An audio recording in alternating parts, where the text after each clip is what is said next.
الحياة الكاملة اللي ما حدش هيقولها لِك عن جهاز الليزر المنزلي. لو ناوية تشتري جهاز ليزر منزلي شوفي الأول الفيديو ده. ده رأيي في جهاز الليزر المنزلي من ملاي T14 بعد شهرين لو مستنية إن أنا أقول لِك إن الليزر المنزلي زي الليزر العيادات أو أحسن، لأ، أنا مش هاقول لِك كده، أنا هاقول لِك الحقيقة.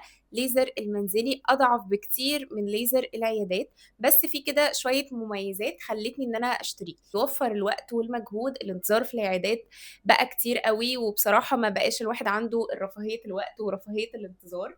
يدّيكِ خصوصية، كمان هتبقي متطمنة مش هييجي لِك عدوى زي ما حصل لبنات كتير أوي وجالهم فيروس الHPV.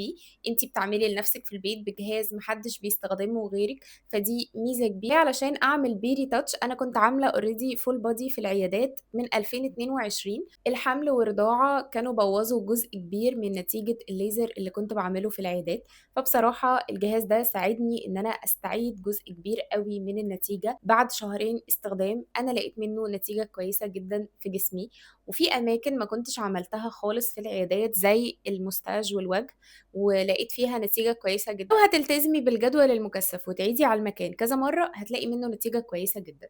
أول شهر أنا كنت باستخدمه مرتين في الأسبوع، تاني شهر كنت باستخدمه مرة واحدة كل أسبوع. أول شهر لقيت نتيجة كويسة جدًا في جسمي، أخّر ظهور الشعر، وكمان في الموستاج والوجه، وما كنتش عملت خالص الموستاج ولا الوجه قبل كده في العيادة.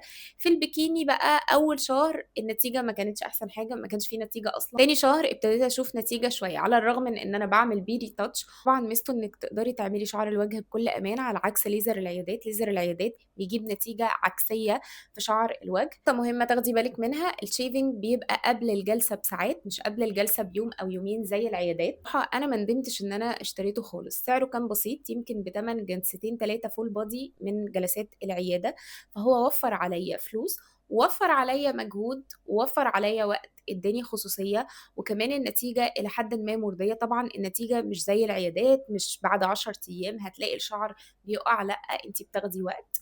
يمكن في أول شهر هتلاقي نتيجة ضعيفة، تاني شهر بتبتدي إن أنتِ تشوفي نتيجة ملحوظة إن شاء الله.